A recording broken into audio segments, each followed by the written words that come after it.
காங்கிரஸ் விஜய் பக்கம் போயிட்டா ஏற்கனவே விஜய்க்கு அதனால் காங்கிரஸ் இருக்கிறவங்களுக்கு திமுக மேலே ஒரு கோபம். திமுக ஆக்டிவாக இருக்கு. ஓகே, கூட்டணி கட்சிகள் வந்து கம்முன்னு இருக்காங்க. நம்ம எதுக்கு இங்கே வந்து ரொம்ப கஷ்டப்படணும்? திமுகவை நாசியமாக பகச்சிக்க வேண்டாம் காங்கிரஸ் தரப்பில் சொல்கிறாங்க. ஆனால் திமுகவுக்கு இதில் உடன்பாடு இல்லை. வெளியில் நீங்கள் பேசுனீங்கன்னா நம்ம கூட்டணியோட இமேஜ் வந்து டேமேஜ் ஆகுது. போகிறதா இருந்தீங்கன்னா இந்தியா கூட்டணி என்ன ஆகுன்னு கேட்டிங்கன்னா அதுக்கு என்ன காங்கிரஸில் பதில் வச்சுருக்காங்க. ஊடக அறத்தோடு செயல்பட்டு வரும் நியூஸ் ஃபோக்கஸ் தமிழ் சேனலை சப்ஸ்கிரைப் செய்து ஆதரியுங்கள்.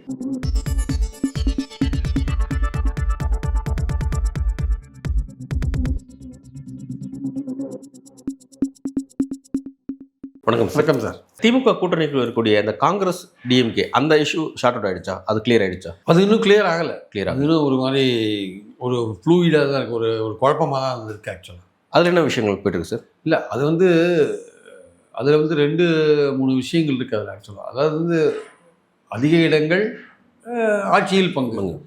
தாவேகா வந்து எல்லாருக்கும் ஒரு வாய்ப்பாக இருக்குது ஆட்சியில் பங்கு கேட்கறதுக்கு. அவர் தான் ஆரம்பித்து வச்சார் ஆட்சியில் பங்கு அப்படின்றது. அவர் ஆரம்பித்து வச்சார்.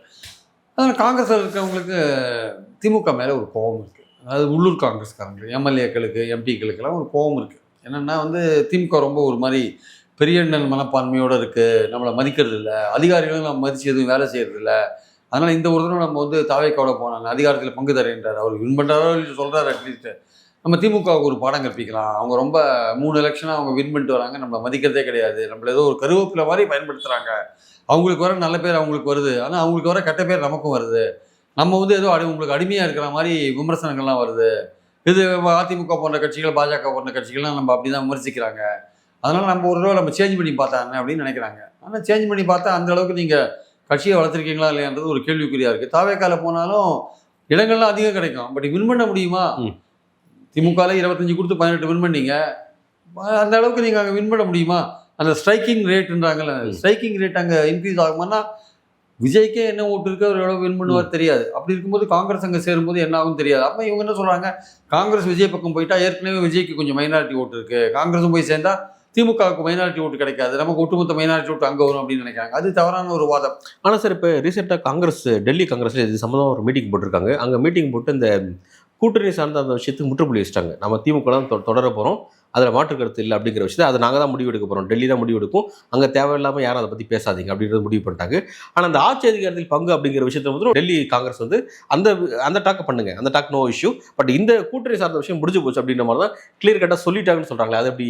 இல்லை, கிளியர் கட்டாக அவங்க சொல்லலை. ஓகே, காங்கிரஸ் மேலிடம் கிளியர் கட்டாக ஒன்றும் சொல்லலை. இதை பற்றி நீங்கள் யாரும் பேசாதீங்க. ஏன்னா திமுகலேருந்து என்ன சொன்னாங்க, நீங்கள் இதை பற்றி பேசியிருந்தீங்க, நீங்கள் முடிவெடுத்துட்டு நாங்கள் ஒரு குழு போட போகிறோம், அந்த குழுவோட உங்கள் குழு வந்து பேசுகிறோம், நீங்கள் ஒரு குழு போட்டிருக்கீங்க, அந்த குழுவும் பேசும்போது நீங்கள் உங்களோட விஷயங்கள் எல்லாத்தையும் சொல்லுங்கள், நாங்கள் டிசைட் பண்ணிக்கலாம், நம்ம என்னென்ன ஒத்துக்கலாம் என்னென்ன ஒத்துக்க முடியாதுன்றதை நம்ம பேசிக்கலாம். ஆனால் வெளியில் நீங்கள் பேசுனீங்கன்னா நம்ம கூட்டணியோட இமேஜ் வந்து டேமேஜ் ஆகுது. பாஜகவும் அதிமுகவும் இதை வந்து பெருசுபடுத்தி பேசுகிறாங்க. அதனால் நீங்கள் வெளியில் இதை பற்றி எதுவும் பேசாதீங்கன்னா அவங்க திமுக தரப்பு சொன்ன உடனே அதுக்கு தான் அவங்க பேன் பண்ணிட்டாங்க. சோஷியல் மீடியாவில் யாரும் போடக்கூடாதுன்ட்டு மாணிக் தாக்கூர் போன்றவர்கள்லாம் கட்டுப்படுத்திட்டாங்க. ஆக்சுவலாக இந்த பிரவீன் சக்கரவர்த்தி அவருக்கு சரியான டோஸ் கொடுத்துருக்காங்க டெல்லியில், அவருக்கு டோஸ் பயங்கரமாக கொடுத்துருக்காங்க அப்படின்னு சொல்கிறாங்க. அது எவ்வளோ தூரம் உண்மைன்னு தெரியாது. ஆனால் காங்கிரஸை பொறுத்த மட்டும் என்னென்னா, இருக்கிற கூட்டணியை வந்து பிரச்சனை பண்ணுற மாதிரி எதுவும் பண்ணாதீங்க, அல்டிமேட்டாக நம்ம என்ன முடிவு எடுக்கணும்னு அப்புறம் பார்த்துக்கலாம், திமுகவை நாசியமாக பகச்சிக்க வேண்டாம் அப்படின்ற ஒரு அந்த அளவுக்கு அவங்க இருக்காங்க. ஓகே, அதிக இடங்கள் கொடுக்குறாங்க, ஆட்சியில் பங்கு கொடுக்குறாங்களான்னா இன்னும் அதெல்லாம் டிசைட் ஆகலை. அதெல்லாம் இன்னும் கொஞ்ச நாள் ஆகும் வச்சுக்கோங்களேன், பேச்சுவார்த்தைகள்லாம் நடந்தால் முடியும். பட் காங்கிரஸ் மேலிடம்ல காங்கிரஸுக்கு சொல்கிறவங்க வேணுகோபால் போன்றவர்கள், மாணிக் தாக்கூர் போன்றவர்கள், ஜோதிமணி போன்றவர்கள்லாம் சொல்கிறது என்னென்னா, தமிழ்நாட்டில் ஆட்சியில் பங்கு வந்து திமுக கொடுக்க போகிறது ஆக்சுவலாக. ஸோ ஆட்சியில் பங்கு கொடுக்காத போது, நமக்கு ஆட்சிக்கு வரதுக்கான வாய்ப்பு இல்லாத போது, ஆட்சியில் பங்கும் கொடுக்காத போது நம்ம எதுக்கு இங்கே வந்து ரொம்ப கஷ்டப்படணும்? நம்ம வந்து இதை ஒரு காம்போவாக டீல் பண்ணலாம். தமிழ்நாடு, பாண்டிச்சேரி, கேரளா ஒரு காம்போன்னு வச்சுக்கலாம். 3த்துக்கு ஒன்றா தான் எலெக்ஷன் நடக்க போகுது. அப்போ நம்ம மற்ற 2 ஸ்டேட் பாண்டிச்சேரி அண்ட் கேரளாவில் நமக்கு ஆட்சிக்கு வரதுக்கான ஒரு வாய்ப்பு இருக்குது. ஆனால் அங்கே வந்து கிறிஸ்தவர்கள் ஓட்டு நமக்கு குறைஞ்சிட்டே இருக்குது ஆக்சுவலாக. அது வந்து பாஜக எடுத்துகிட்டு இருக்காங்க. இப்போ கிறிஸ்துவ மந்திரியும் போட்டாங்க பாஜக. அவங்க கிறிஸ்தவர்களை கவர் பண்ணுறாங்க, முஸ்லீம் ஓட்டாங்க, கிறிஸ்தவர்கள் மட்டும் கவர் பண்ணுறாங்க. அப்போ நம்ம அந்த கிறிஸ்தவர்கள் ஓட்டு குறையிற ஓட்டை நம்ம பிடிக்கணும். நம்ம அப்போ நம்ம வந்து விஜய் போன்றவர்களை கையில் வச்சுருந்தா பாண்டிச்சேரி நமக்கு யூஸ்ஃபுல்லாக இருக்கும், கேரளாலையும் நமக்கு யூஸ்ஃபுல்லாக இருக்கும் அப்படின்னு காங்கிரஸ் தரப்பு சொல்லுது. கேரளாவில் நம்ம கஷ்டப்பட்டா வந்துடலாம் ஆட்சிக்கு, ஆனால் அந்த சான்ஸ் எடுக்க வேண்டாம், விஜய் சேர்த்துனா சுலபமாக நம்ம ஆட்சிக்கு வர முடியும் அப்படின்னு காங்கிரஸ் தரப்பு நினைக்குது. அந்த அடிப்படையில் வந்து நம்ம காம்போவை பார்க்கும்போது தமிழ்நாடு நம்ம ப்ரியாரிட்டியில் வந்து பின்னாடி வச்சிடலாம். நம்ம பாண்டிச்சேரிக்கும் கேரளாவுக்கும் கொடுத்தா தெற்க வந்து 2 மாநிலத்தை பிடிச்சிட்டோம்னா, ஏற்கனவே தெலுங்கானா கர்நாடகா இருக்குது, அப்போ சவுத்து தான் காங்கிரஸ், சவுத்துனாலே காங்கிரஸ் அப்படின்ற ஒரு, இங்கே திமுக வந்தால் கூட அது இந்தியா கூட்டணி, சவுத்துனாலே இந்தியா கூட்டணி, ஆந்திரா விடுங்க இந்தியா கூட்டணி தான் சவுத் அப்படின்ற ஒரு பேர் வரும். அதனால் அந்த பாயிண்டில் பார்க்கும்போது நம்ம காம்போவாக டீல் பண்ணும்போது தமிழ்நாட்டை கொஞ்சம் இந்த எலெக்ஷன்ஸில் பின்னுக்கு தள்ளிட்டு 29 நமக்கு எம்பிக்கள் தான் முக்கியம். அப்போது விஜயோடைய செல்வாக்கு என்னன்னு தெரிஞ்சிடும். அப்போ 29 போகும்போது நம்ம திமுகவோட ஒரு மாதிரி பேச்சுவார்த்தை நடத்தி பண்ணிக்கலாம் அப்படின்ற ஒரு எண்ணமும் காங்கிரஸில் இருக்குது. அது எவ்வளோ தூரம் அவங்க செயல்படுத்த போகிறாங்க, இந்த காம்போ பிளானை செயல்படுத்த போகிறாங்களா, அப்படி காம்போ பிளானை செயல்படுத்துறது நோக்கமாக இருந்தால் தமிழ்நாட்டை பின்னுக்கு தள்ளிட்டு நீங்கள் விஜயோட போகிறதா இருந்தீங்கன்னா இந்தியா கூட்டணி என்ன ஆகுன்னு கேட்டிங்கன்னா, அதுக்கு என்ன காங்கிரஸில் பதில் வச்சுருக்காங்கன்னா, ஏற்கனவே கம்யூனிஸ்டுக்கு காங்கிரஸும் கேரளாவில் எதிராக தான் இருக்குது, அவங்க இந்தியா கூட்டணியில் நேஷனல் லெவலில் ஒன்றா இருக்காங்க.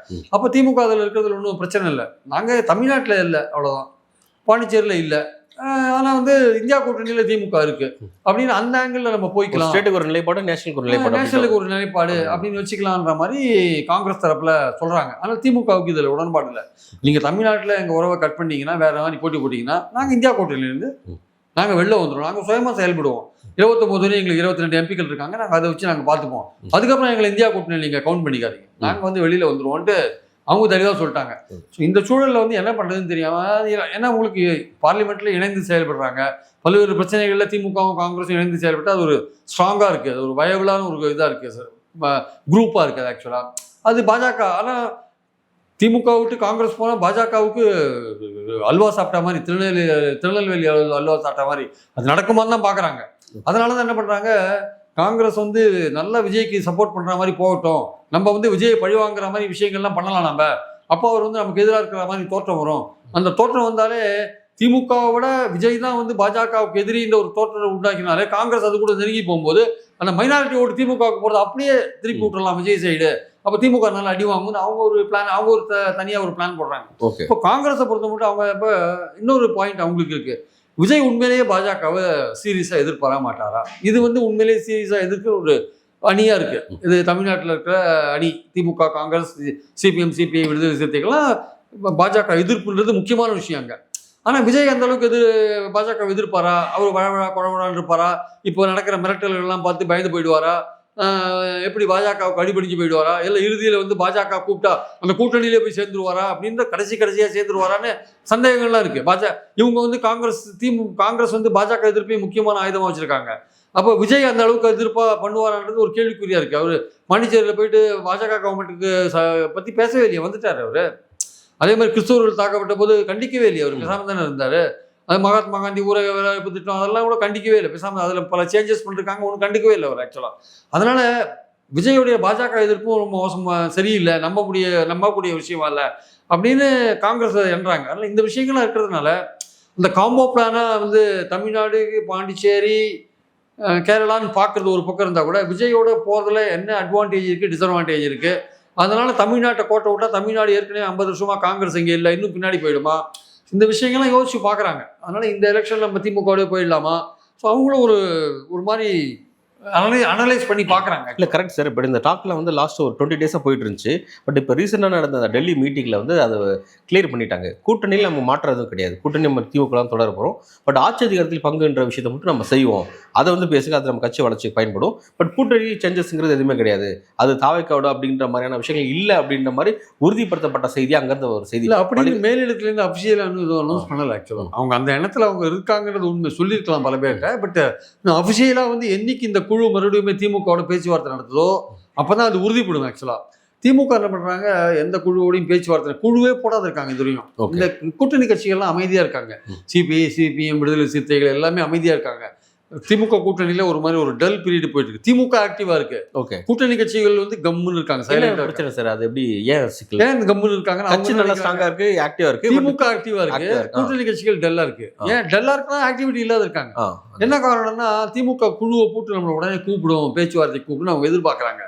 திமுக என்ன நினைக்குது, நம்ம முதல்ல இவங்களை கூப்பிட்டா இவங்க வந்து இஷ்டத்துக்கு வைப்பாங்க, பத்திரிகைகள் அனாவசியமா ஏகப்பட்ட விஷயம் வரும். அவன் 10 இடம் கேட்கறான், 20 இடம் கேட்கறான், இவன் அதிருப்தி அதெல்லாம் வரும். அதனால தேர்தல் நெருக்கத்துல நம்ம குழுவை போட்டு பேசிக்கலாம். ஓகே. அப்போ கடைசி நேரத்துல பேசும்போது யோசிக்கிறதுக்குலாம் ரொம்ப டைம் இருக்காதுல்ல. அதனால சட்டுப்புட்டு முடிவு எடுக்க வேண்டியிருக்குல்ல. அதனால நம்ம கடைசி நேரத்தில் இதை பண்ணிக்கலாம்னு அவங்க ஒரு யுக்தியை கடைபிடிக்கிறாங்க. ஓகே. நம்ம டிலே பண்ணி கூப்பிட்டுக்கலான்ட்டு. முன்னாடியே கூப்பிட்டா இன்னைக்கு இவ்வளோ ஈஸிக்கா பேச்சுவார்த்தை 20 இடம் கேட்டாங்க, இந்த தொகுதி கேட்டாங்கன்னு இருக்கும். அப்புறம் அதை பற்றி ஒரு 2 வார்த்தை போடும். திமுக மறுப்புலாம் வரும். இதெல்லாம் அனாவசிய பிரச்சனைகள் வழக்கம். நம்ம கொஞ்சம் லேட்டாக பண்ணிக்கலாம். தேர்தல் அனௌன்ஸ் பண்ணுற நேரத்தில் முன்னாடி பண்ணிக்கலாம், அதுக்கு பின்னாடி பண்ணிக்கலாம், ஒன்றும் பிரச்சனை இல்லை. நம்ம தேர்தல் வேலைகள்லாம் கரெக்டாக பார்த்துட்டு இருக்கோம். கூட்டணி கட்சிகளுக்கு ஒன்றும் பெருசாக வேலை இல்லை. கேண்டிடேட் போட்டால் நம்ம ஆட்கள் தான் பிரச்சாரம் பண்ண போகிறாங்க. அதனால் கவலையில் பார்த்துக்கலான்னு திமுக இருக்காங்க. காங்கிரஸ் கிட்டே அதுதான் சொல்கிறாங்க, நீங்கள் ஒன்றும் பெருசாக தேர்தல் வேலைகள்லாம் செய்ய வேண்டியதில்லை. எங்கள் ஆட்கள் வந்து 4 மாதமாக கீழே தான் வேலை செஞ்சுட்டு இருக்காங்க. அதனால் நீங்கள் தைரியமாக வாங்க. நீங்கள் ஆனால் குழப்பத்தோடு வராதிங்க, வெளியில் எதுவும் பேசாதீங்க, எங்கள் குழுவோடு வந்து பேசுங்கன்றாங்க. ஐ திங்க் கனிமொழி போய் ராகுல் காந்தியை பார்த்துருக்கிறதா ஒரு தகவல். அது உண்மையாக பொய்யா தெரியாது. அவங்க வந்து பார்த்து பேசியிருக்காங்க. இது மாதிரி அதிகாரத்தில் பங்கெல்லாம் வந்து நிச்சயமாக அதுக்கான சாத்தியங்களே கிடையாது அப்படின்னு சொல்லியிருக்காங்க. நீங்கள் வந்து இது மாதிரிலாம் பண்ணிட்டு நீங்கள் விஜய்கிட்டலாம் போனீங்கன்னா அவரை நீங்கள் நம்ப முடியாது. ஒரு பாஜக எதிர்ப்பெல்லாம் எடுப்பான்னு சொல்ல முடியாது. அதனால் நாளைக்கு வந்து நாங்கள் இந்தியா கூட்டணியிலேருந்து வெளில வந்துட்டா எங்களுக்கு அட்வான்டேஜ் தான். 29 வரையும் மத்தியில் பாஜக இருக்கு. நீங்கள் வெளியில் போயிட்டாலே அவங்க எங்களுக்கு நிதி கொடுக்க ஆரம்பிச்சிருவாங்க. அதனால நிதியெல்லாம் நிறுத்தி வச்சு நிதியெல்லாம் ரிலீஸ் பண்ணிடுவாங்க. நாங்கள் அது மாதிரி போக விரும்பல. கொள்கை அடிப்படையில் பாஜக எதிர்ப்பில் உறுதியாக இருக்கும். அதனால் தயவுசெய்து நீங்கள் வந்து யோசிச்சு முடிவு பண்ணுங்கன்னு சொல்லிட்டு வந்திருக்காங்க. அவங்களுக்கு என்ன கொடுக்கப்பட்டிருக்குன்னா, பெரும்பாலும் நாங்கள் உங்களோட தான் வருவோம், பட் எங்கள் ஆட்களுக்கு இந்த ஆட்சியில் பங்கு அதிகாரத்தில் பங்குன்றது ஒரு கோஷமாக இருக்குது. அவர் விஜய் வேறு சொல்லிட்டாரு. அதனால் வந்து அதில் ஏதாவது ஒரு காம்ப்ரமைஸ் பண்ண முடியுமான்னு கேட்குறாங்க. அதில் காம்ப்ரமைஸ்லாம் பண்ண முடியாதுன்னு கனிமொழி தெளிவாக சொல்லிட்டு வந்தாங்க. அந்த ஆட்சி அதிகாரத்தில் பங்குங்கிற அந்த கோஷமே வந்து பார்த்தீங்கன்னா சீட்ஸ் இன்க்ரீஸ் பண்ணுறது தான் ஒரு ஸ்ட்ராட்டஜியாக, அது ஒரு ஸ்ட்ராட்டஜியாக வச்சுருக்காங்க. அப்போ 25ங்கிறது இந்த முறை கூட வாய்ப்பு இருக்கா? அதாவது காங்கிரஸ்க்கு திமுக ஒதுக்குற சீட்ஸ் எண்ணிக்கை கூட வாய்ப்பு இருக்கா? நீங்கள் எப்படி? இல்லைங்க, இந்த வாட்டி வந்து திமுக வந்து குறைஞ்சபட்சம் 175 இடங்கள்ல போட்டி போடணும்னு தீர்மானமாக இருக்காங்க. ஒரு 13 சீட்டை வந்து பிரித்து கொடுக்கலான்னு இருக்காங்க. அந்த 13 பிரித்து கொடுக்கும்போது காங்கிரஸ்க்கு அதில் கொஞ்சம் அதிகமாக வரதுக்கான வாய்ப்பு இருக்கு. ஓகே. ஒரு 2-3 சீட் அதிகமாக கொடுக்கறதுக்கான வாய்ப்பு இருக்கு. சிபிஎம் கேட்கறான், சிபிஐ கேட்கறான், ஆளுக்கு 1-2 இதாக கூட கொடுக்கறதுக்கான வாய்ப்பு இருக்கு. கமலஹாசன் வந்திருக்காரு, அவர் கொடுக்க வேண்டியிருக்கு. அப்புறம் அந்த இவங்கெல்லாம் சேர்ந்துருக்காங்க, தன்மீமுன் அன்சாரி, கருணாநிதி எல்லாரும் காத்துட்டு இருக்காங்க. அவங்களுக்குலாம் இதயத்தில் இடம் கொடுக்க போகிறாங்களா இல்லை உதய சூழல் நிற்க வைக்க போகிறாங்களான்னு பொறுத்து இருந்தால் பார்க்கணும். அதனால் எல்லாருக்கும் 1-2 சீட் மேலே கொடுக்கலாம். அவங்க எதிர்பார்க்குற அளவு வேலை கொடுப்பாங்களா அப்படின்னு. இப்போ மதிமுக 12 கேட்குறாங்க, அதெல்லாம் கொடுக்கறதுக்கான வாய்ப்பே கிடையாது. அப்போது இதெல்லாம் வந்து முன்னாடியே முடிவு பண்ணிட்டா அவங்களுக்கு ஒரு ஆப்ஷன் இருக்கும். அதிருப்தியான எங்கேயாவது வெளியில் போகலாம் வேண்டாம், அதனால் கடைசி வரையும் இழுத்துன்னு போகலாம் அப்படின்னு திமுகவுடைய எண்ணமாக இருக்காங்க. அந்த ஒரு வாய்ப்பு இருக்கு அப்படிங்கிறதுனால ஒரு பிசிக்காக நம்ம கூட சேர்த்து கொடுக்கணும். பிசிக்காக 1-2 சீட் கூட்டில் கொடுப்பாங்க. அவங்க எதிர்பார்க்குற மாதிரி கொடுப்பாங்களான்னு டவுட் தான். ஏன்னா அவங்க 175 இடங்களில் போட்டி போட்டே தீரணும்னு அவங்க உறுதியாக இருக்காங்க திமுக. ஓகே. போன வாட்டி 157 இடம், 88 இடம், இந்த வாட்டி 175 இடம். அதனால் காங்கிரஸ் என்ன நினைக்கிறாங்க, நம்ம தாவேக்கால போயிட்டு 50 சீட் வாங்கி அதில் 10 சீட்டோ 8 சீட்டோ வின் பண்ணுறவங்க தெரியாது. ஆனால் திமுகவில் 20 சீட் வாங்கி 28, 29 வாங்கினா கூட குறைஞ்சபட்சம் 20 வின் பண்ணுறதுக்கான வாய்ப்புகள் இருக்குன்னு அவங்க நினைக்கிறாங்க. திமுக வந்து கீழ் லெவலில் வந்து ஓட்டர் பை ஓட்டர் ஒர்க் பண்ணுறதுனால அந்த ஓட்டை வந்து கலெக்ட் பண்ண முடியும் அவங்களால. நம்ம வெற்றி பெறதுக்கான வாய்ப்புகள் இருக்குன்னு நினைக்கிறாங்க. தமிழக அரசியல் பரபரப்பாக இயங்கிட்டு இருக்கு. அடுத்த கட்டம் எதை நோக்கிங்கிறத பொறுத்திருந்து பார்க்கலாம் சார். நன்றி. நன்றி சார். தேங்க்யூ.